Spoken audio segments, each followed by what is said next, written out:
It's just not a very popular way. Mixer was kind of designed to be like a radio station-esque type of place. Mixler has like a portal site. And the portal site, it kind of helps promote people's channels. Rayful says, you like Mixler, you use it for your audio recording, so why get rid of it? Well, I can also record with Audacity, so it's not a firm deal. I can back out if I want. I've only been using Mixler for about a year. But when I was doing the Clash podcasts, they were really, really popular that way.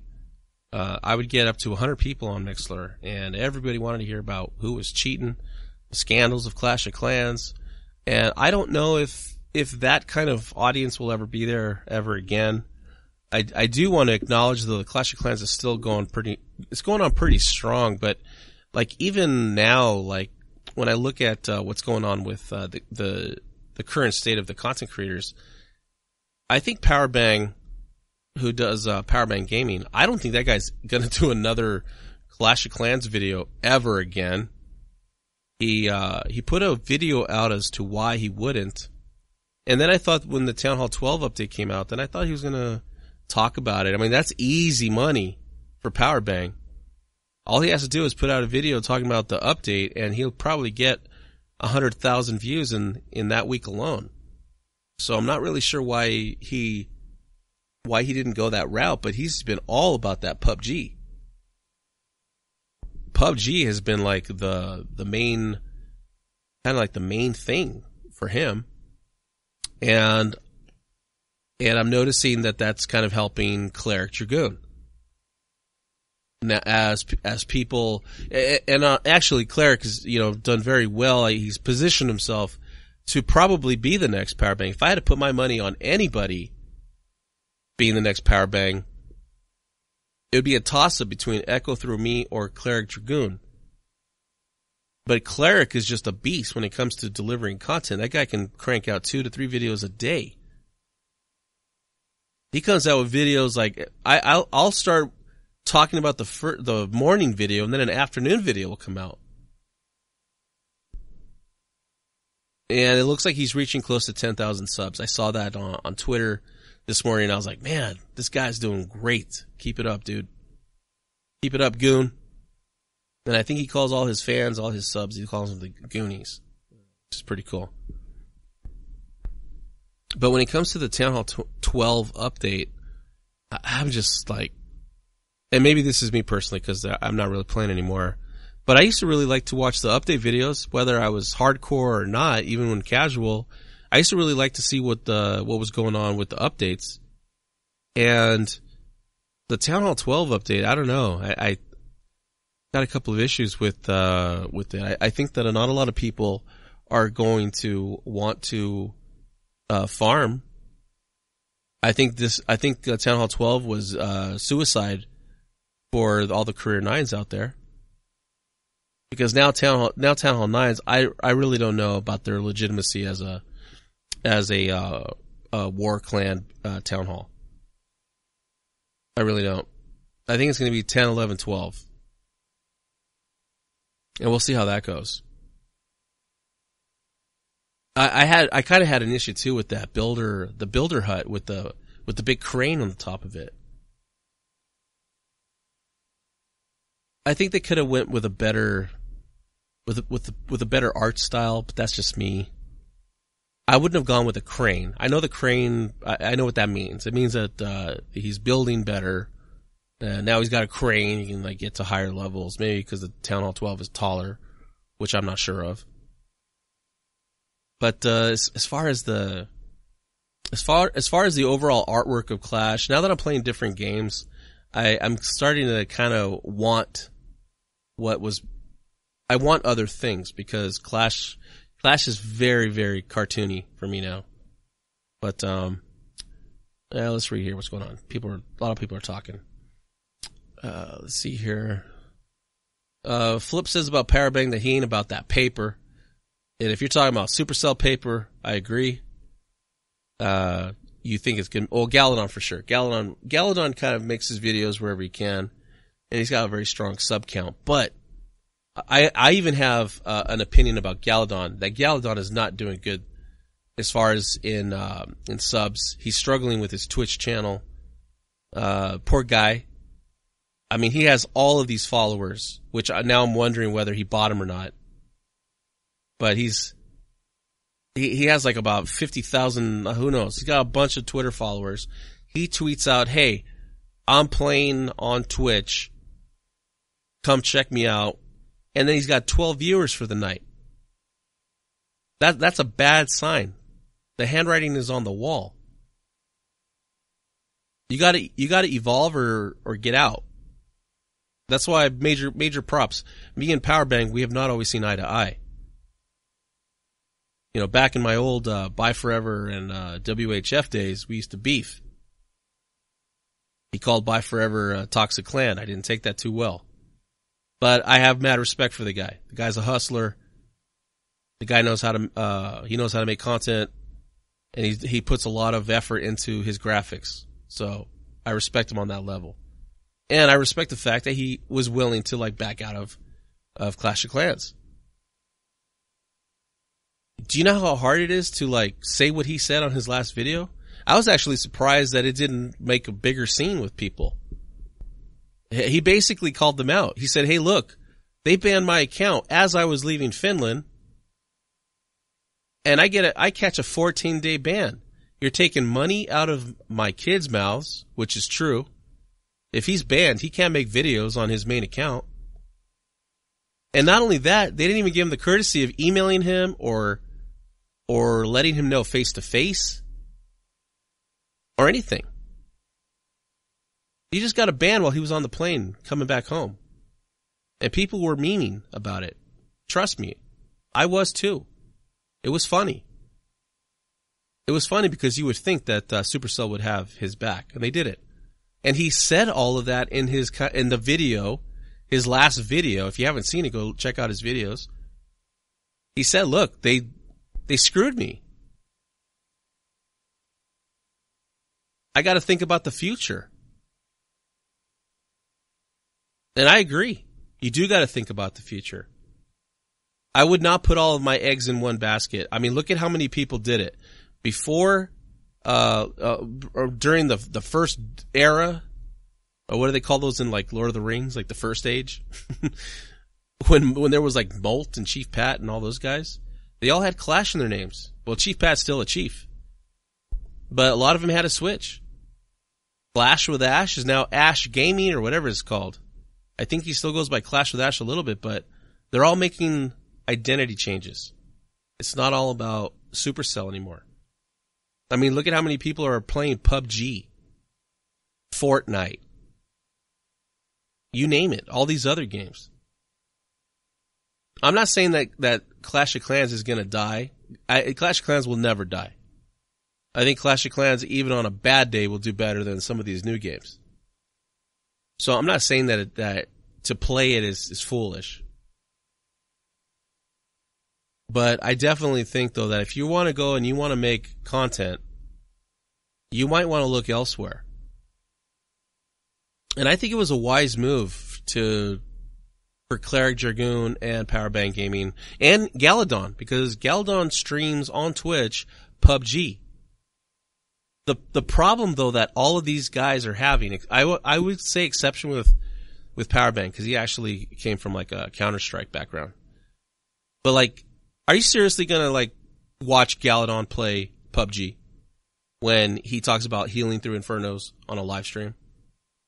Come on, dude. That's not your go-to guy. That's why everybody goes to Ninja when they want to watch Fortnite on a stream. You want to watch, you like Fortnite?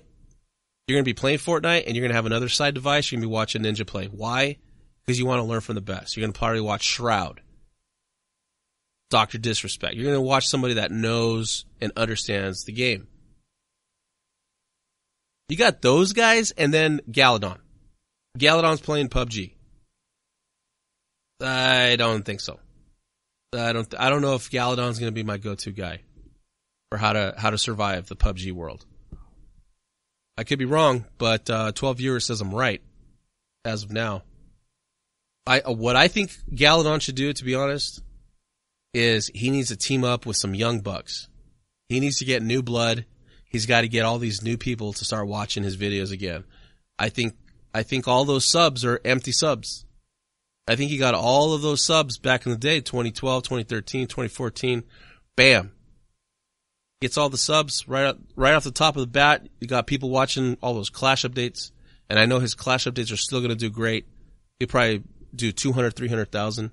But what those guys used to get back in 2014, 1.1 million, 2 million. Look at what General Tony does. I don't even like General Tony. He sounds annoying, but damn does that guy get views. I hate that YouTube model. I hate that YouTube voice. I hate that. Hey guys, watch to the end of the video, and inside this video somewhere, I'm going to put a code, and that code is going to take you to my Twitter feed, and that Twitter feed is going to take you to my Facebook page. And if you stick through the whole thing, then I'm going to release some information where you get an iTunes gift card for $20. Make sure you hit like and subscribe. They got you going all over the freaking place. I mean, these poor kids. I mean, 8-year-olds, 9-year-olds, 10-year-olds. They're all over the goddamn internet like it's the Amazing Race online just to get $10. I've seen some other YouTube creators do it right. I know there's a right way and a wrong way to do it, but so far I've been seeing a lot of the wrong way. What I think is you should just put a random number generator, and if they're following you, surprise them. That'd be so cool. If I was subbed to somebody, and I'm subbed to a lot of people actually, but if they actually messaged me and said, hey, I seen that you've been subscribed to me for the last 6 months. I just want to let you know I'm sending you and 20 other people these iTunes gift cards as a thank you. I'd be like, oh my God. This guy came to me out of his day. I didn't have to go to every single social media site that this guy owns. I didn't have to mail my blood in. I didn't have to do nothing else. This guy just sent me an iTunes gift card. It was in my DM. I got a picture of the code right here. Boom. I mean, that's pretty cool. And there's some people that are doing it right. But man, because of the way the YouTube model is working, people are scrambling. And just you watch, guys, because I know all you guys out there, we all watch the gaming YouTube. And right now, I'm trying my hand at the gaming YouTube. I'm definitely looking at Last Day on Earth, and I really don't care how small that audience is. I love this game, and I'll talk about that in a minute. But the YouTube model, the YouTube model right now is broken, and they don't want to monetize people that have any type of independent thought when it comes to politics. You can't say that Hillary is one of the lizard people. They will demonetize your videos. They want you to play it safe. And so it's really a challenge. It's really a challenge to make money. I think some of these gaming networks are now going to Patreon and other models as well, selling T-shirts, merch, pretty much in general. There's different ways that you can make some cash, but it's really hard. I mean, a lot of these YouTube guys were making close to $1 million a year. They're not making that anymore. I mean, some are. I'm not saying everybody's broke, but it's harder. Now you gotta challenge yourself. Now you gotta stir everything in together. You gotta make all the ingredients just to make this cookie. Before it was just YouTube. If you got a million views, it was $8,000 before. 1 million views was $8,000 5 years ago, 6 years ago. Not anymore. Now it's a lot harder to make money on YouTube, so it's a challenge for those guys. But it's definitely cool when you YouTube about something that you really like, and I have never ever been or felt in my heart like a YouTuber. That's been something that I've ever had the itch for. I've been creating content for over 4 years. Never once was I like, I got to get on YouTube. I got to get that YouTube money, bro. Never. In fact, I I felt for a podcast show that the YouTube model was not the right fit. I felt comfortable talking, but I didn't feel comfortable about editing and getting all this software, Adobe Premiere, whatever the latest softwares are. They're expensive too. But to understand them, you got to take a class. You got to go to like lynda.com and like sign up for Adobe Premiere classes for about 2 weeks. And I wasn't about to do that. I just wanted to talk, hit record, boom, MP3, upload, bam, done. Whatever. Clash of Clans, this physicist banging his dog. I mean, whatever you want to talk about, that's the cool thing about podcasts, is that it's really simple. There's a little bit of a barrier there, but honestly, if anybody ever wanted to try it out and they asked me, I would exactly show them how to do it, how to run the model. It's not that hard, but there's different ways to do it, and you can do it so that you can actually distribute it through iTunes. That's the best way to do it. And so YouTube was not my thing. And now I'm playing this game called Last Day on Earth, and it's a survival game. But if you play Clash of Clans, I'll tell you what you like about it, and then I'll be very honest, I'll tell you what you might not like about it. Because it's got elements. There's definitely elements, but it's different. So it's a survival game, which I've never really played. I've never really been that big into survival games. There's been different types over console, over PC. State of Decay, maybe you've played that one. Now there's a State of Decay 2. But what Last Day on Earth is you're just you can play as a male or female, but you're just this person that's stuck on this map. They give you a little zone, and on this little zone, it has trees so you can get wood. It has rocks for stone. All of these very fundamental building blocks. And with those, you can build tools. And with those tools, you can build more tools. And with those tools, you can build better tools and so forth. So you have this wide array of things that you can make. You can start building a house with a floor. You can build a garden for food. You can hunt. You can gather. You can do all this cool stuff. And here's where it gets intense. Sounds like a silly game so far. You're constantly starving. You're constantly starving. Your guy always needs food. He's running one of those Yimsy diets. Super high calorie. In fact, if you just watch him for like less than 10 seconds, you'll watch your hunger. It goes from 100 when you're full, it goes down to 0 very quickly. You could probably starve in 10 minutes. If you're playing for 10 minutes, you could probably watch yourself go into the red.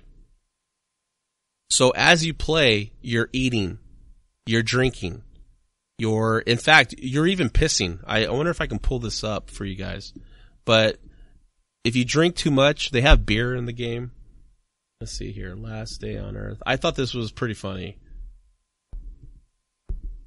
Let's see if we can pull this up. There's got to be an image of it somewhere.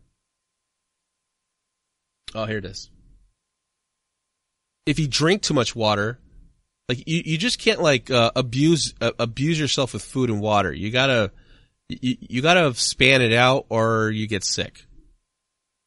So here's a guy right there. You got to take a piss. This is survival. I think that's funny. It's kind of blurred out. They even did like the little pixelated. But your guy will have to use a bathroom. So you gotta, what's weird? This is kind of funny, but like, you can literally piss anywhere you want. You could piss in your food if you want to. It doesn't really matter. It's not real.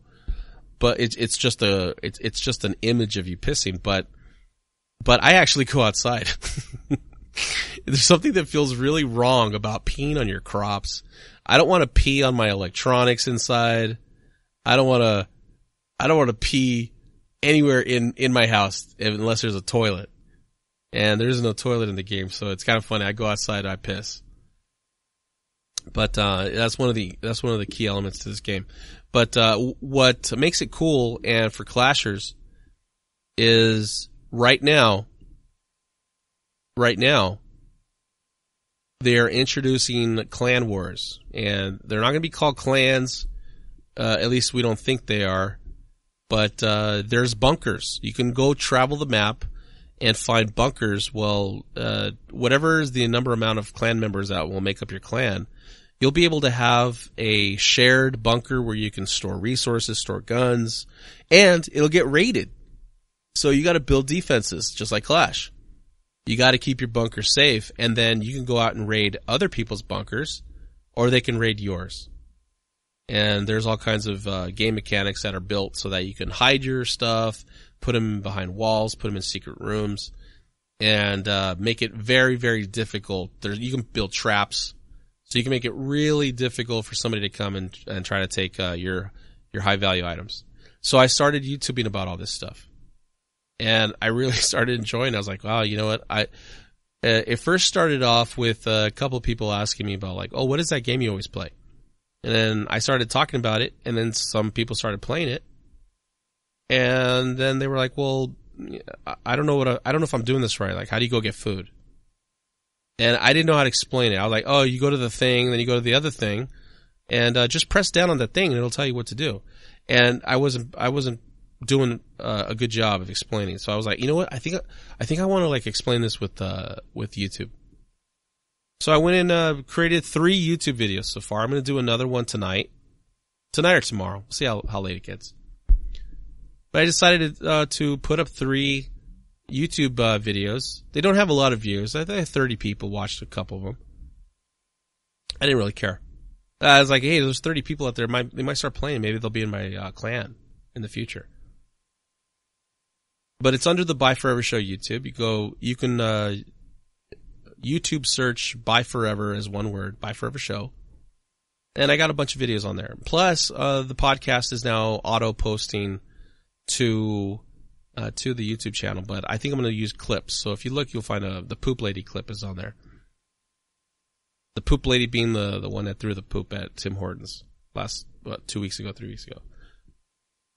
But I'm really enjoying this game. And I think for you, going back to the YouTube content people, and the people that you watch, I don't know why you guys watch YouTube videos, but I got a couple of rules, and I'm going to try to stick to these rules as for myself. But I don't like 30-minute videos. If I see 30-minute videos, I'll probably watch the first minute and see where it's going, and if I don't like it, I'm out. But I see a nice, healthy 8-minute, 12-minute video, then I'm like, I think I can stick around for this. I think I'll watch it. And if it's entertaining, even better. So I'm figuring out that that's a real challenge. I've already done a 20-minute video and an 18-minute video by accident. Magic says, I love 30-minute plus videos. I want a lot of feedback on this. You got to tell me why, Magic, because I would feel in my heart that people don't want to sit there and watch a long, drawn-out video. But you do. You know what? I'll take that back. If it's required to get whatever needs to be done, if it takes 30 minutes to tell that story, then I guess. But as far as for me personally, unless I know it's an interview, then I'm okay. If I see I'm going to watch an interview on a comedian, I'll watch 30 minutes. Because it's going to be television production style. It's going to be great. Miyako says, my ears would bleed listening to General Tony for 30 minutes. Miyako, he was the guy that I was talking about with, follow me, go to my Instagram page, smash that like button, you send a letter to Barack Obama and get a response, and do all this, and then I'll give you $10. It was crazy. And I know why they do that is because these young people, they've really figured out that you got to like boost all of those numbers. You can't just have a healthy YouTube. You got to have a healthy Instagram account. You got to have a healthy Facebook page.